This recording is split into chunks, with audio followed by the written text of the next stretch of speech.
tolonglah jangan tinggal baca doa ni sebelum kita nak tidur waktu malam. Wih, kenapa Ustaz? Nabi bagi tahu, siapa yang baca doa ni sebelum dia tidur ataupun zikir ni sebelum dia tidur, Allah akan ampunkan dosanya walaupun dosa dia tu banyak seperti buih yang ada di lautan. Tu dia sayangnya Allah dekat kita kan.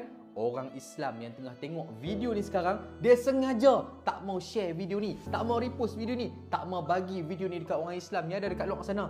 Jujur, dia ni seorang yang terpaling pentingkan diri sendiri. Wui, kenapa Ustaz? Tak kisahlah, nak marah saya, marahlah. Sebab dia ni simpan video ni seorang-seorang. Dia amal video ni seorang-seorang. Dia nak Allah ampun dosa dia seorang je sebelum tidur. Oi, tak maulah macam tu. Bagi video ni dekat semua orang. Bagi video ni dekat anak-anak kita. Bagi video ni dekat grup family kita. Bagi video ni dekat grup taman kita.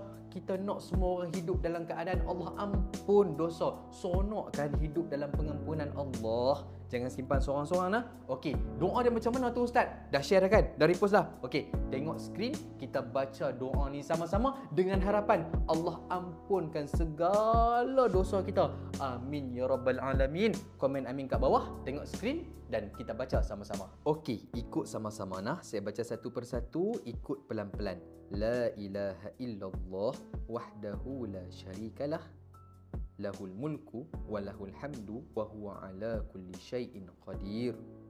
La hawla wa la quwwata illa billahil aliyyil azim. Subhanallah walhamdulillah wa la ilaha illallah wallahu akbar. Macam mana dapat tak? Allah Ustaz, senang sangat. Kalau senang setiap malam bacalah, kan Nabi dah bagi tahu. Nabi bagi tahu. Siapa baca sebelum tidur, Allah ampun dosa dia. Walaupun dosa dia tu banyak seperti buih yang ada di lautan. Oi, rugi siapa yang tak baca.